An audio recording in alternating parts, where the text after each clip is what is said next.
Hello à tous et bienvenue dans une nouvelle vidéo des copines. Alors je suis ravie de vous retrouver aujourd'hui avec mes 3 autres copines. Le sujet de la vidéo, on va pousser des petites gueulantes aujourd'hui.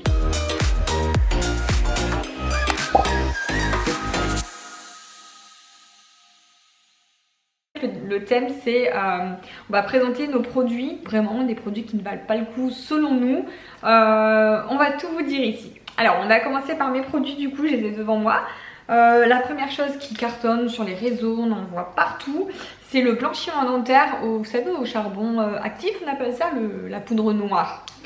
Cette poudre noire, franchement, je trouve qu'elle ne fait aucun effet. Alors s'il y en a parmi vous qui l'ont déjà testé, n'hésitez pas à me dire dans les commentaires. Mais alors les poudres noires, à part en mettre plein partout, sur mon lavabo, dans la salle de bain et me faire engueuler par Greg après, ok, mais sinon franchement je trouve que ça n'a aucun effet. Ces poudres noires, ça blanchit pas les dents quoi, franchement non. Ensuite, un deuxième produit de beauté et après ce sera autre chose. En gros, en général, c'est l'eau micellaire. Je sais pas pourquoi tout le monde achète de l'eau micellaire, mais je vois pas trop le principe, ni le concept, ni l'utilité de cette eau micellaire. Qu'elle soit bio ou pas, hein, j'en ai testé plusieurs et ça me va pas du tout, ça me brûle les yeux. À chaque fois, ça me pique les yeux. J'arrive pas à me démaquiller avec. En plus, après ça, il faut toujours l'enlever parce que c'est pas bon de laisser de l'eau micellaire sur la peau. Donc je vois pas pourquoi acheter de l'eau micellaire en fait. Je préfère me démaquiller à l'huile, c'est naturel, végétal. Mais l'eau micellaire, pour moi ça n'a rien de bon.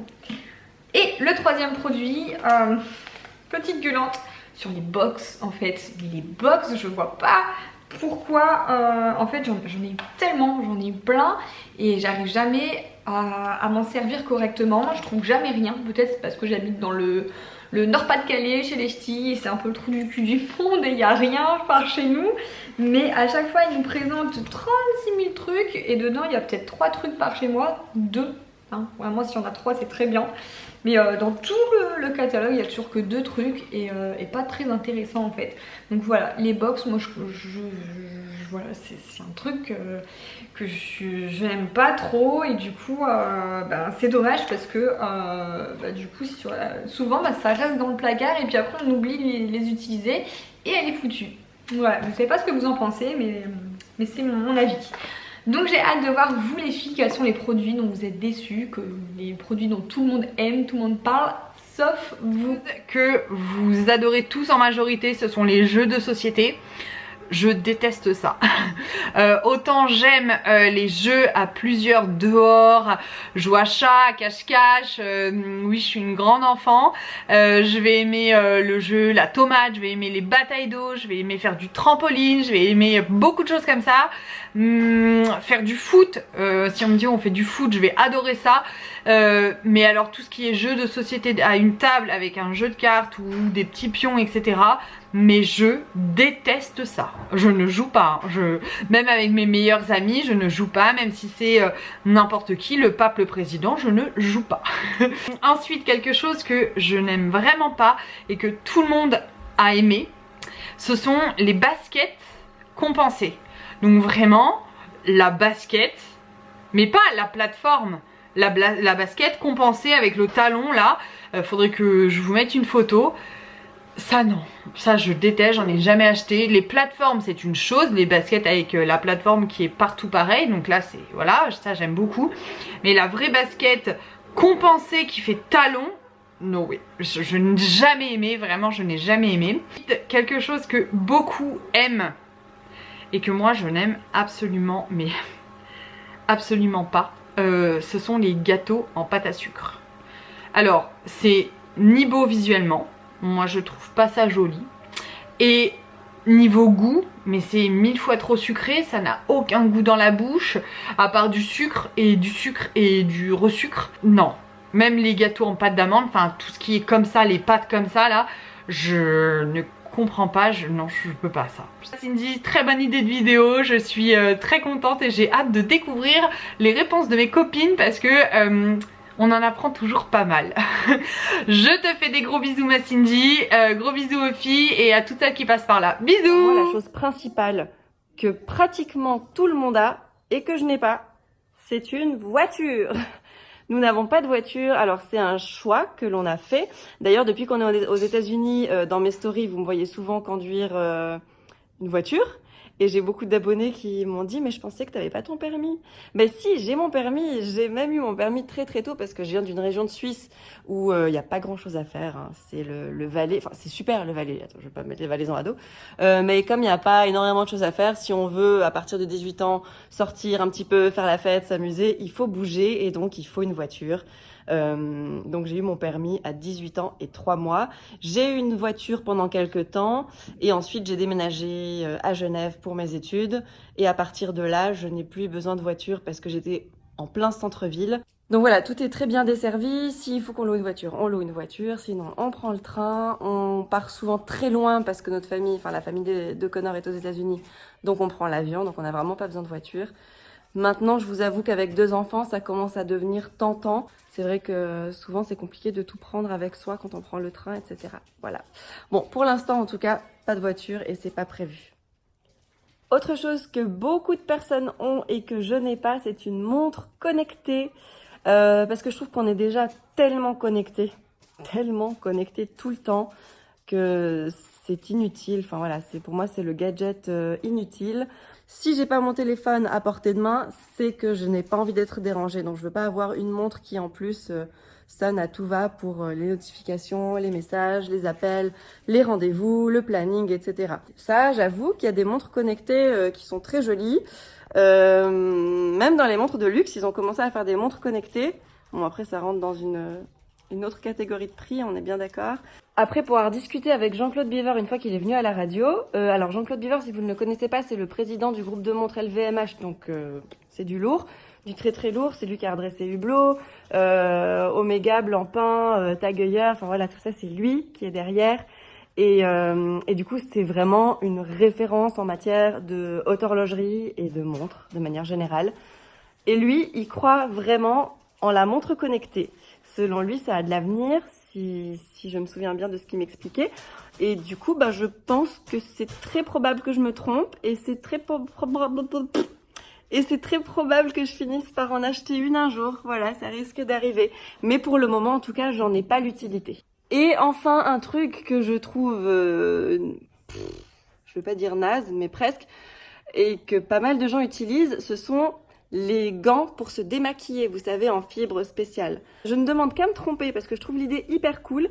Moi, j'en avais acheté un, ça fait pas longtemps en plus, hein, c'est pas une vieille génération, j'en avais acheté un et je trouvais qu'il fallait frotter, mais tellement fort sur la peau, tellement délicate des yeux pour faire partir vraiment le mascara et tout le make-up.